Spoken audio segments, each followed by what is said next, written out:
Masicho, thank you. Iklanete. My name is Eriel Deranger, Eriel Tchekwie Deranger, and traditional protocol says that I should acknowledge the traditional territories of the people that we're on, but I have to plead ignorance because I don't know what that is. Maybe Robin Hood and his men. As an Indigenous person, I often use humor, so pardon me if I use too much humor. I'll start with a little joke as well. My name is Eriel Tchekwie, and Eriel Tchekwie in my language means Thunder Woman. And my mom always makes this joke that she named me appropriately because I'm very loud and sometimes a little bit obnoxious. But it served me well because I have become a spokesperson for my nation. And in the introduction, it was said that the ACFN is taking on a lot of challenges of the Alberta Tar Sands, which is considered one of the largest industrial projects on the planet. And the slideshow started without me. And I just want to give you an understanding of who my nation is in order to give you an understanding of what we're up against. So the Athabasca Chipewyan First Nation is a land-based people. We are Dene or Dene. We are actually related to the Dene of the South. Our people traveled to the southern United States and parts of Mexico and intermingled with those folks. But we are a land-based people. This is a quote from one of our former chiefs, and he says that the land is the essence of the Athabasca Chipewyan First Nation cultures, value, and spirituality. And I think that that's a really, really great way of putting things because our people are really rooted in the land. Our culture and identity, everything from our musical instruments to the food we eat, is procured from our natural surroundings. The Athabasca, Lake Athabasca, which is at the heart of our community, is essentially that. It is the heart of our community. It is the lifeline. It brings us the food we need. It brings the animals to the river, and it supplies us with everything. In Canada, the Indigenous peoples signed treaties. They actually signed treaties with the Crown, or the British Crown. And those treaties were signed between early 1700s all the way until the mid-1900s. And an unknown fact is that some of Canada is actually untreated. The yellow areas are actually considered untreated portions of Canada. And under the eyes of law, it's considered unceded territories, which means that it should be governed by the Indigenous peoples. Now, treaties in Canada are really interesting. My nation is a signatory to Treaty Number 8. It is the largest treaty, numbered treaty in Canada. It encompasses a large portion of Alberta, portions of British Columbia, Saskatchewan, and the Northwest Territories. And right in the heart of Alberta, we also just disregard the drift pile thing. It's just a reference from a map that I found. But right in the heart of Treaty 8, we have massive development. And to give you an idea of where the Athabasca Chipewyan First Nations live in respect to the development, this is a satellite map. Athabasca River, which is a river that runs northward and is a part of the Peace Athabasca Delta water system and watershed, flows northward from, actually starts in the Columbia ice fields and flows northward. And the community of Fort Chipewyan, where most of the ACFN members live, is in the heart of at the mouth of Lake Athabasca. Now, that little blob at the bottom is a tailings pond, and a tailings pond is a byproduct of the tar sands infrastructure and development, which I will get into shortly. Now, that river system is an important part, not just of our culture and identity, but of getting to our community. The community of Fort Chipewyan, as you can see on the map, is pretty far away. It's a pretty isolated community. The only way in and out is by flying or by boat. And for a short amount of time, that's getting shorter and shorter every year, you can drive across an ice road, which crosses over and traverses many of the rivers systems in the region. This region is also a delta, so it is largely marshland. So it's very difficult to create roads and infrastructure that it would be necessary to create a highway to our community. So it is a lifeline, and it is a highway, it is a roadway, It is literally the heart of our community.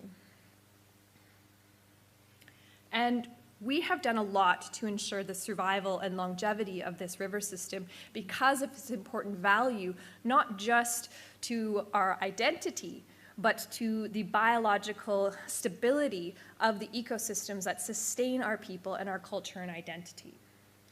Now, within the treaty rights that we signed with the government or the British Crown at the time, we procured rights for the protection of our lands, waterways, our ability to hunt, fish, and trap, and continue our cultural lives and subsistence.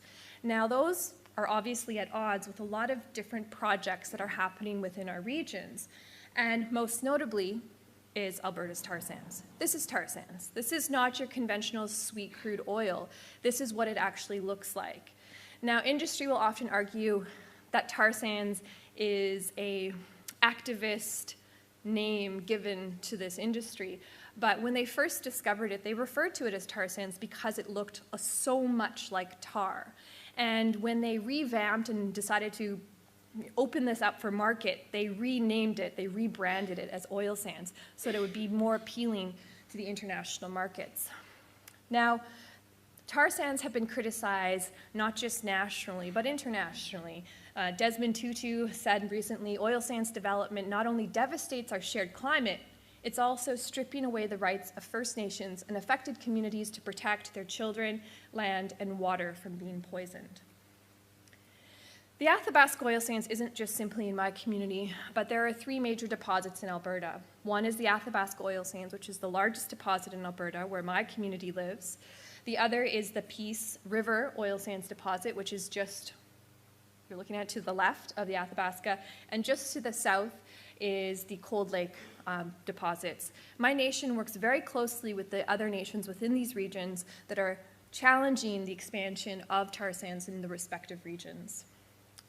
Tar sands is, again, one of the largest industrial projects on the planet, and in Canada is the largest contributor to greenhouse gas emissions. It has the equivalent of close to 1 million cars a year from just one infrastructure project in Canada.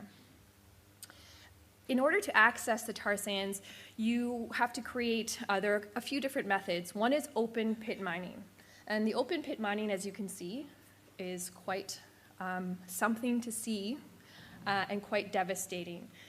Dr. David Schindler, who's an ecology professor with the University of Alberta, put it really well. There's nothing on this planet that compares with the destruction going on there. If there were a global prize for unsustainable development, the tar sands would be a clear winner. The tar sands development projects sit very precariously close to the Athabasca River system as well. That body of water that you see in the background, that's a tailings pond, and to the right along the edge is the Athabasca River system.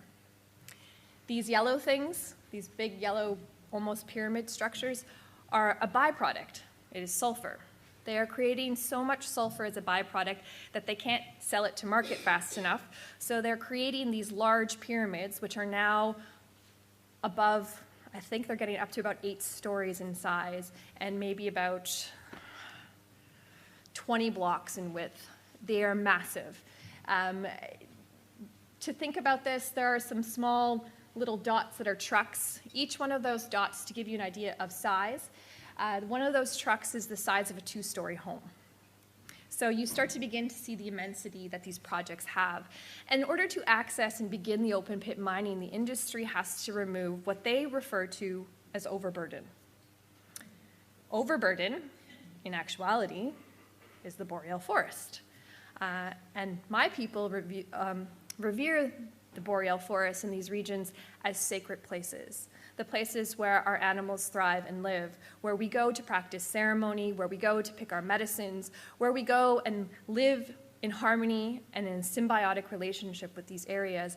And instead, what we're seeing is that industry and government are colluding to remove what they like to refer to as overburden. And since construction, over 1.4 billion tons of overburden have been removed. That's more dirt than was moved for the Great Walls of China. the Suez Canal, the Great Pyramids of Cheops, and the 10 largest dams in the world combined. Some of these tailings ponds that are housed, which you can see one in the background up there, they are some of the largest earthen dams in the world, holding back toxic byproduct waste from these tailings ponds. These tailings ponds are so toxic and dirty that in 2008, 1,600 ducks that were migrating through the region, because it is within the migratory pathways of multiple different species, some that are on the endangered list or at the at-risk list. And these ducks landed on a tailings because they thought it was a waterway.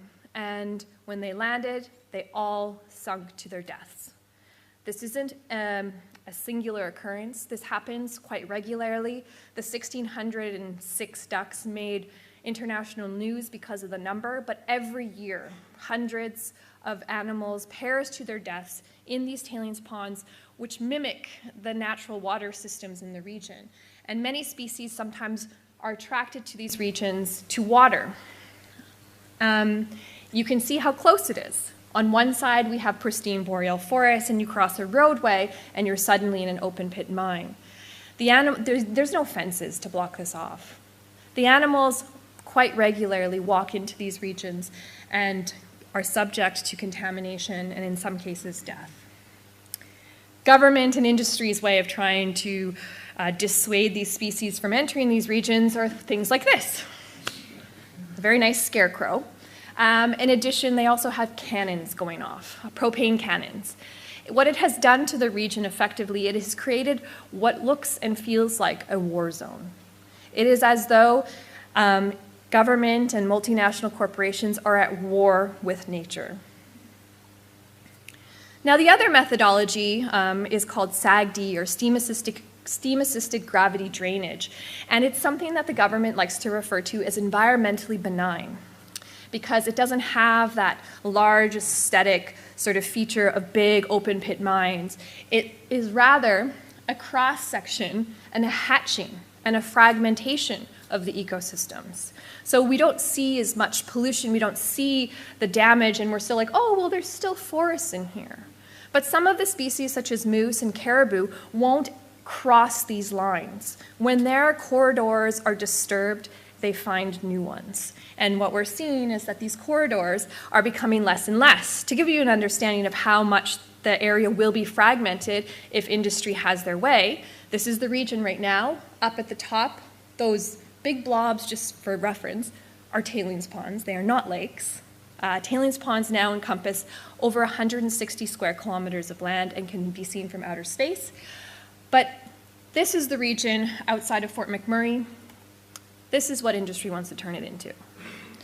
They want to fragment the entire ecosystems of the region, crisscrossing them with pipelines, and it's very similar to fracking. So SAGD, or in situ, is a process where they put large well pads that are superheating water and injecting it, in some cases chemicals, and injecting it into the ground at high pressure so that it melts the bitumen, and then other sets of pipelines suck the melted bitumen out, or tar sands out, and ship it through these series of pipelines to refinery stations in various locations in Alberta.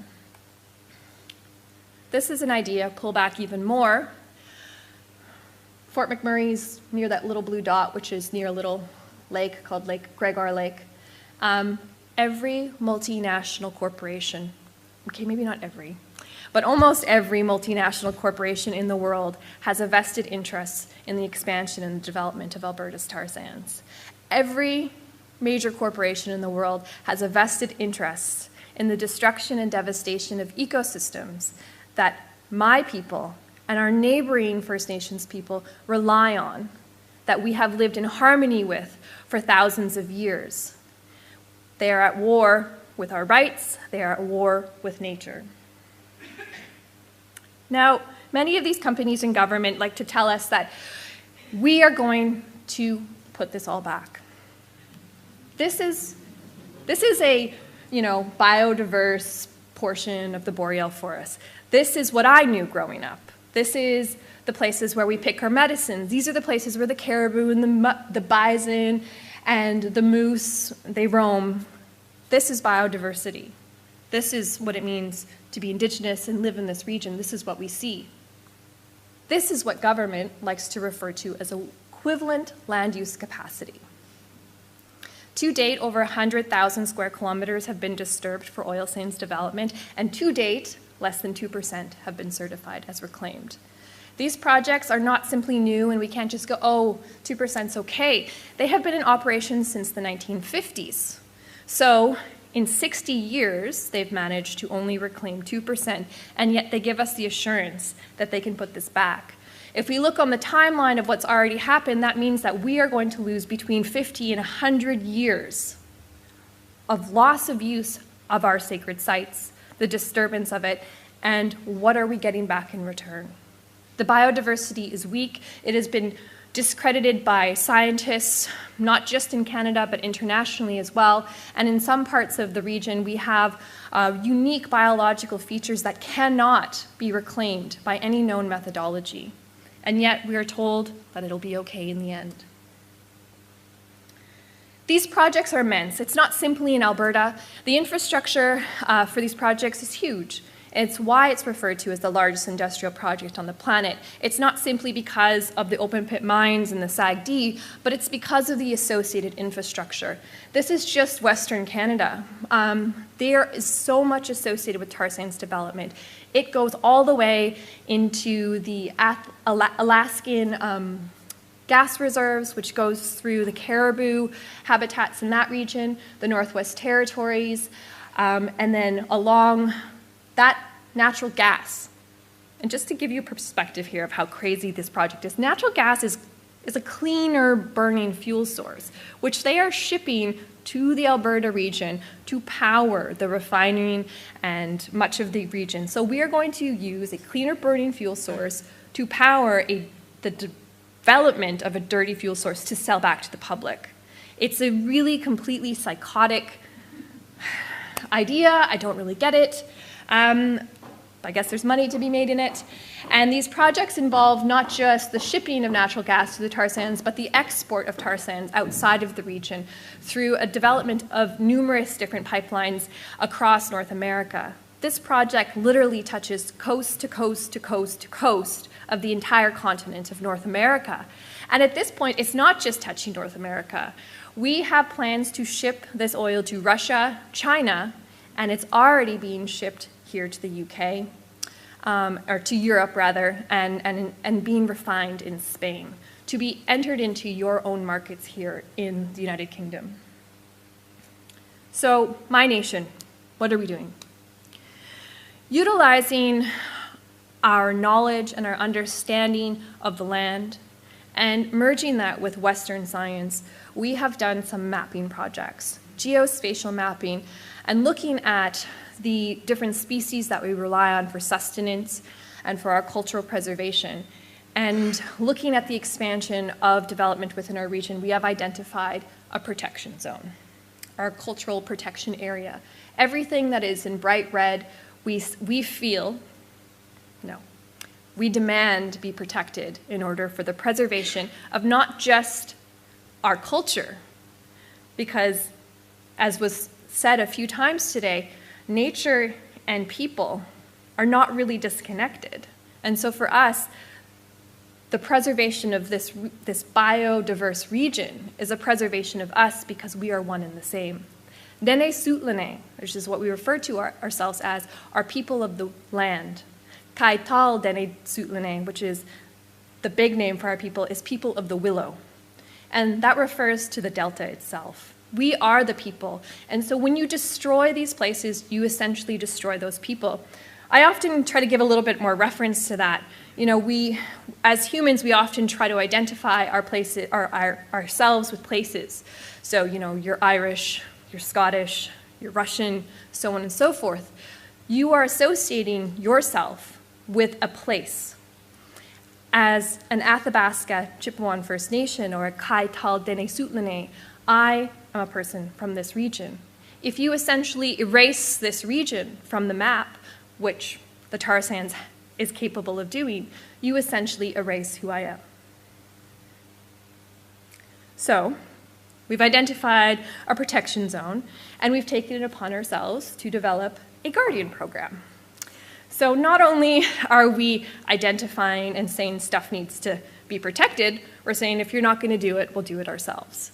So we have people that are policing the region, setting up cameras, going out and doing studies and testing the land. In fact, we had an oil spill this year on the river system, and our people were the first ones on the river.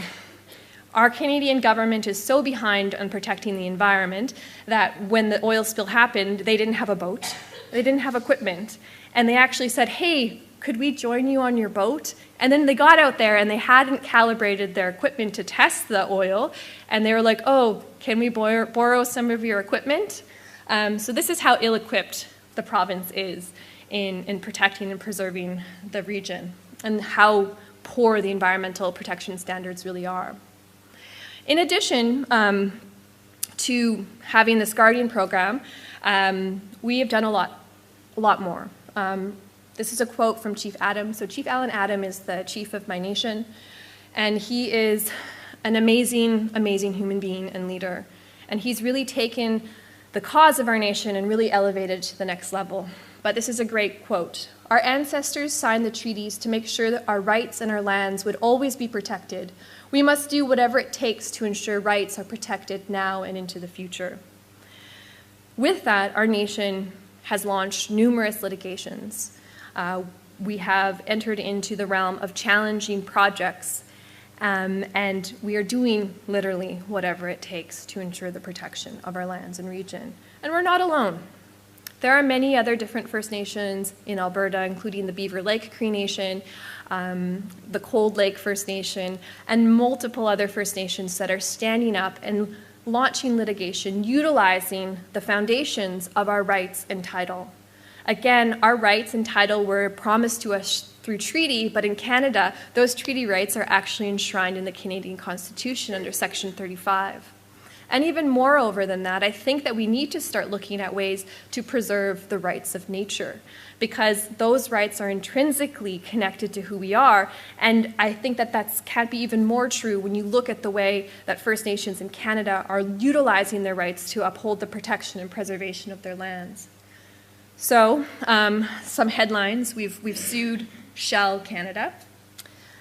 We have participated in going to the Shell AGM in partnership with the UK Tar Sands Network, which there is a representative, Susan Dollywall, who's here today. I like this headline, activists crash the Shell AGM. I was very respectful. I didn't crash anything, actually. And we've also participated in the review process, so the public review of projects for approval. And, you know, here's a promise because we made a lot of headlines around how bad this project was going to be. It's called the Jack Pine Mine expansion.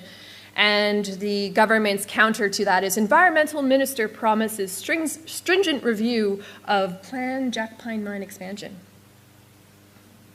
Jack Pine Mine expansion approved despite significant environmental impacts. Those significant impacts included irreversible impacts on the biodiversity in the region, the lakes and river systems. This project involved the mining up of 21 kilometers of a river system. It also admitted that it would have significant and irreversible impacts on treaty and Aboriginal rights, particularly to the rights of the Athabasca Chipewyan First Nation. However, still approved. As a response to that, our nation has filed litigation challenging this approval. Our case was dismissed. The government stated that consultation happened and there's nothing they could really do, and they feel that they did everything that they were supposed to do because as a part of this approval, they put in 88 conditions or recommendations because they're non-binding. And the court said, well, Canada has these recommendations, therefore, you know, they're going to do their job and we have faith in them, so why are you here? The project isn't running yet. So they basically put the ball back into the government's hands. And this project, even though it was approved, is a victory for us because it was supposed to have broken ground in 2012. It is now 2015 and they still do not have their final permits.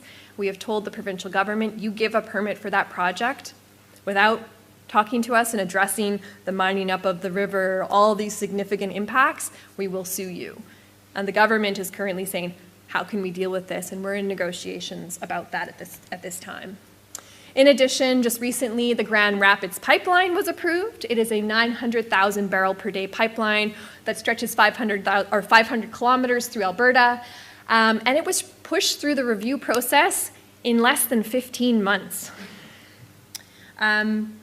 It is as though we have no respect for nature.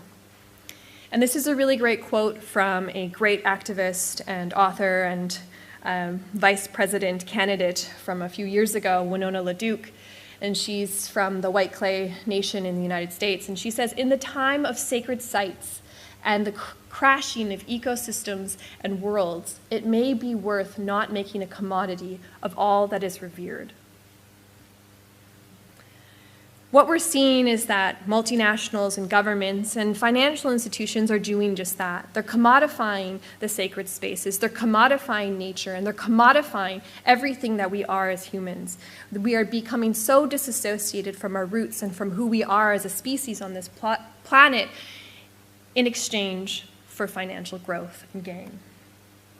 We are bypassing the Indigenous voices that are rising up and challenging these projects, and there is no longer free, prior, and informed consent of Indigenous peoples in the name of economic development.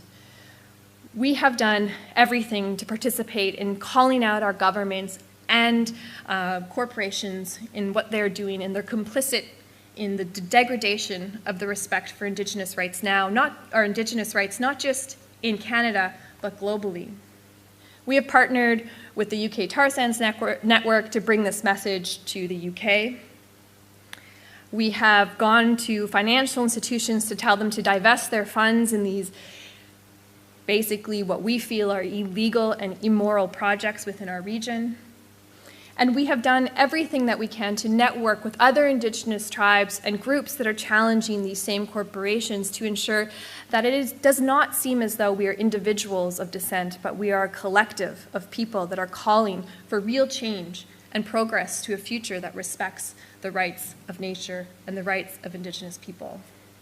In our own region, bringing it back home, we have hosted what's called a healing walk for the last 5 years, and the motto of the healing walk is stop the destruction, start the healing. This walk takes you through the heart of the tar sands and allows people to experience it in a more visceral way, to see it, to breathe it, to taste it, and to feel it. And the people that have attended this walk have said that it is life-changing. And this is one of the banners that was held at one of the walks, and it says, only when the last tree is cut, only when the last river is polluted, only when the last fish is caught, only then will you realize that you cannot eat money. You know, our nation doesn't do this for our individual notoriety. You know, I don't know that I will see the end of this, but I do know that we have children and future generations. And as Indigenous people, we don't think about now. We don't think about our singular life. We think about 7 generations ahead. Everything you do now has impacts 7 generations after you. Just like our ancestors 7 generations before, their choices have impacts on us now. And I really find it really interesting to be in this space in an art gallery because there's this sort of new merging and crossing over of different social justice movements and artists and artisans coming together to collectively challenge these immoral or unjust things that are happening in the world. And this is a quote from a Métis leader. And the Métis people are also an Indigenous group in Canada. And Louis Riel was the leader of the Métis Rebellion that happened between 1884 and 1890. And he was hung for acts of treason, for rebelling and starting a war. And before he died, a lot of his stuff was published. And one of his most famous quotes is, "My people will sleep for 100 years, but when they awake, it will be the artists who give them their spirit back." And I've really felt like this has been true. You know, I think a couple years ago, our nation was starting to feel like no one was listening. And we didn't ask. We didn't seek these people. Many people ask us, how did you get Neil Young? And I'm like, we didn't get Neil Young. Neil Young came to us, and he said, hey, I want to know what you guys are doing. And it was really amazing. And so Neil Young came to us and came and visited our region, and we hosted him. And next thing you know, he's like, I'm going to take you on tour and raise money for your litigation. Because our nation has launched numerous litigations challenging individual projects, unjust policies in the province and at both the provincial level and federal level. And it's not easy doing that. And so we've had some really amazing artists on our side. We've hosted world-renowned director James Cameron. We've worked alongside of the host of Canada's Nature of Things, David Suzuki, and we're recently developing and forging relationships with actors like Mark Ruffalo. I know you can't tell, but that guy's Leonardo DiCaprio. He kind of looks like really funny, right? People are like, oh, that's Leo? And I'm like, yeah, that's Leo. Leonardo DiCaprio and Darren Aronofsky, actually, as well, who's not pictured in here, who's a director famous for things like Requiem for a Dream, Noah, Pi, other art movies. They came to visit. Again, we didn't ask them. They wanted to come visit the tar sands and to come to our community. And these people have really taken our voices and really given the spirit back to our people. In times when we felt like we were a singular voice, trying, the David and Goliath story, these people gave us the energy to come and stand up against things. And I think that what we're doing in my nation is simply trying to uphold our inherent and Indigenous rights and laws that we have inside. And the treaty process in Canada was very convoluted. There was language barriers, there was all sorts of problems. There was the sort of urgency of signing treaty because the settlers were coming, you didn't know what to do. But one of the elders in our community said this quote, as long as the sun is rising here, the river's flowing, the lake is here, and the grass is growing, nothing will change. That's the kind of treaty they made. And he was referring to our ancestors, because that's what we believed in, is protecting and preserving our natural world. And what is happening right now is that it's really narcissistic to have a picture of yourself, right? Someone just took a picture of me doing a presentation with this in the background and said how narcissistic. But I really like this quote, and I put it up because otherwise I butcher it if I don't do it. But right now, in the face of economic development, our people are becoming hostages. Our people and our Mother Earth can no longer afford to be economic hostages in the race to industrialize our homelands. It's time for our people to rise up and take back our role as caretakers and stewards of the land. Masicho. Thank you.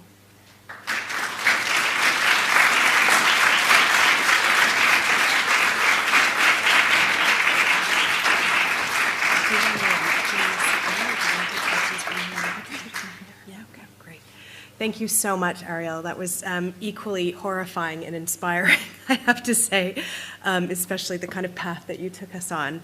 I'd like to take a few questions for Eriel right now before we move on to the next panel, and I think maybe you could also sit on that panel to participate in a broader discussion. But are there questions from the floor that we can take right now? Hey, we've got, oh my goodness, we have quite a few. Sorry, can you just wait for a sec while we get a microphone for you?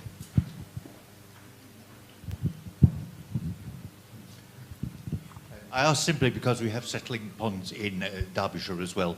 What will happen to the settling ponds eventually? So the government, it's part of their reclamation plan, so those little trees you saw. So the Alberta government a few years ago, because of the ducks landing on the pond, they decided that they wanted to try and address the tailings ponds because they were obviously not just an eyesore, but they were becoming a political pain in the ass for them. So the government created something called Directive 74, which was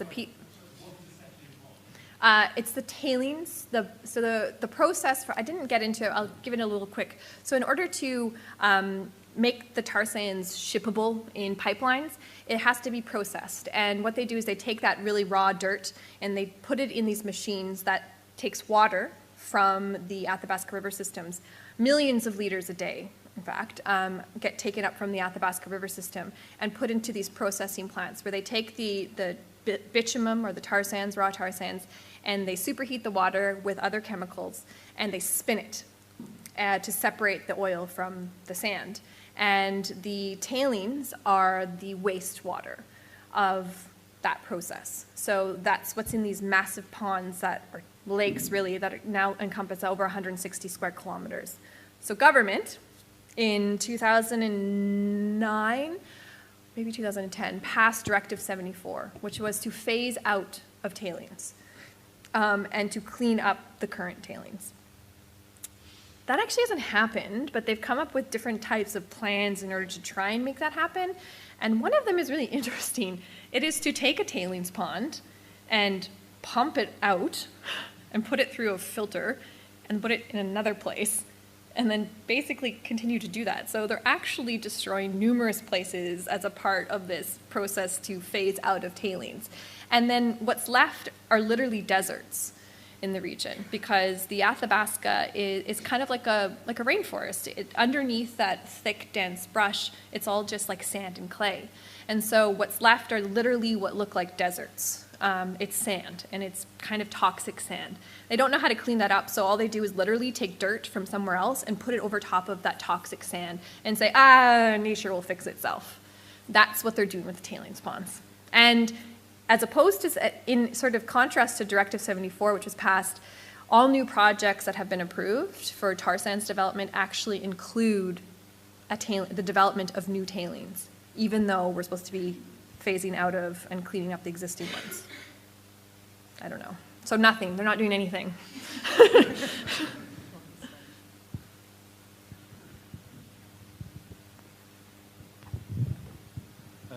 Peter Chatwin, I'm an artist with Pamela Martin as a partnership. We thought we got problems here, but obviously they pan into significance with yours. Could you just describe how maybe artists can help? Because this is about art and natural environment together. How do you think, other than the superstars that you've managed to get, who hopefully gave you some money, I hope so, what about us sort of ordinary artists, people who are just ordinary artists? I think like with any social justice movement, that victories come from tipping the scales and engaging citizens and people. And, you know, we as humans are pack animals and we run in packs and we run in different types of packs. And it's about trying to find ways to reach out to different demographics. And art is a fantastic way of doing that. I didn't get into it in my presentation, but we've also worked with artist collectives as well. So there's a group called Honor the Treaties based in the United States, which has done some art for us. We've worked, the UK Tar Sands has been involved with a lot of different art projects here in the UK, challenging the different companies that are involved in the tar sands, like BP and Shell and RBS, and doing like art actions. Instead of your typical protest, hey, you gotta go, they're doing art installations, so counter culture art installations, bringing to light what these companies are really doing. And I think the continuation of that is really, really great because you're engaging the art community and different demographics that are, you know, attracted to art as opposed to, you know, the political activist on the street.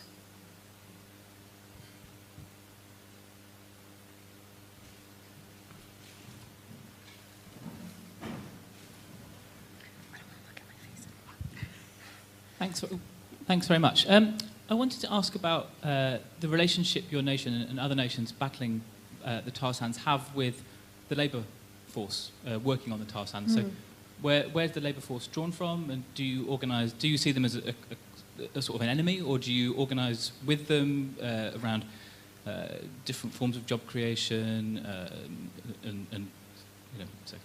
It's a really, really good question. We don't look at them as an enemy. I don't think I look at anyone working in this industry as an enemy. I look at the corporations and I look at government as the enemy because they're the ones creating the precedences and the guidelines and the policies and the regulations for how the industry runs. we have, in fact, had many discussions with the labor force in Alberta. In fact, I spoke at the Labor Union Conference in Alberta this year.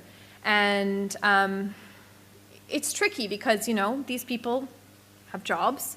They don't want to lose them.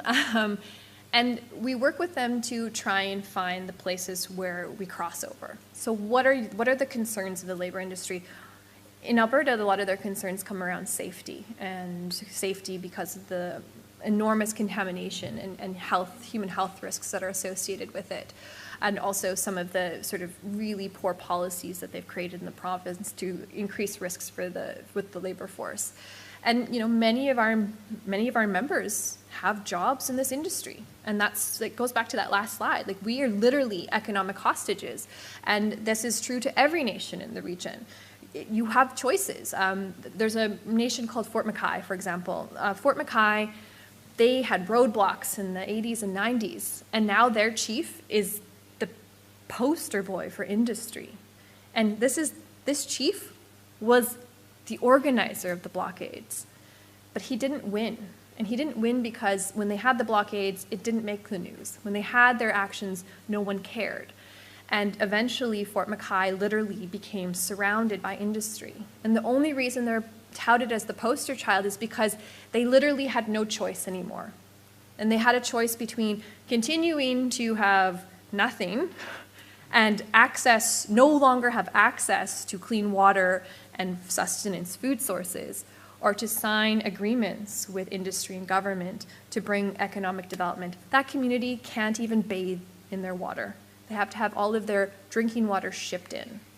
The occurrences of cancer, autoimmune diseases, and respiratory diseases in that community is insane.